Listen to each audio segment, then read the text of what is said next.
Today we're making a Caribbean classic, chana and aloo curry or chickpea and potato curry. First, we'll make our curry paste. Mix together curry powder, garam masala, cumin, also known as jeera, and green seasoning. Add about 2 tablespoons of water and stir to form a smooth paste. And if you are interested in making this recipe, I will have it linked below in the description box, so be sure to check that out. And if you do enjoy this video, be sure to subscribe and follow me over on Instagram at GNCanCook. Now heat about 2 tablespoons of vegetable oil. Once the oil is nice and hot, add the curry paste to the pan. Let the curry fry for about 5 to 6 minutes. This step is important because it toasts the spices and it enhances their flavors. Be patient and let the paste darken slightly. It is totally worth it. For this recipe, I'm using canned chickpeas.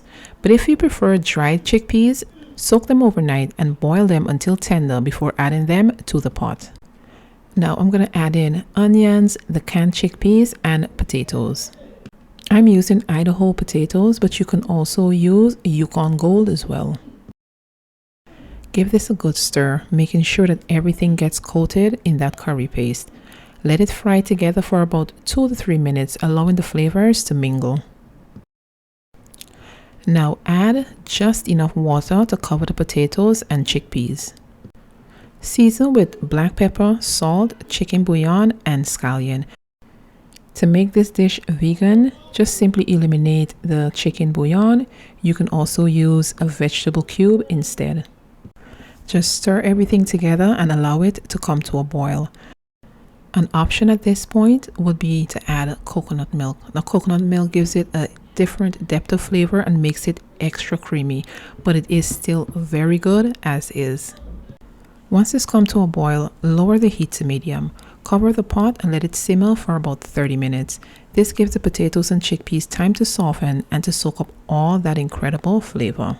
As you can see, the sauce has thickened. Now it's time to check the potatoes to make sure that it's tender enough, and I'm simply going to do that by pressing it with a fork. You don't want to overcook the potatoes or it will disintegrate into the sauce. For the final touch, sprinkle freshly chopped parsley to give it a pop of freshness and color. The chana and aloo or chickpea and potato curry is ready to serve. It's such a simple dish that has a lot of flavor. You can serve it with rice, roti, or dal puri. I hope you give this a try. Don't forget to like, comment, and subscribe for more delicious Caribbean recipes.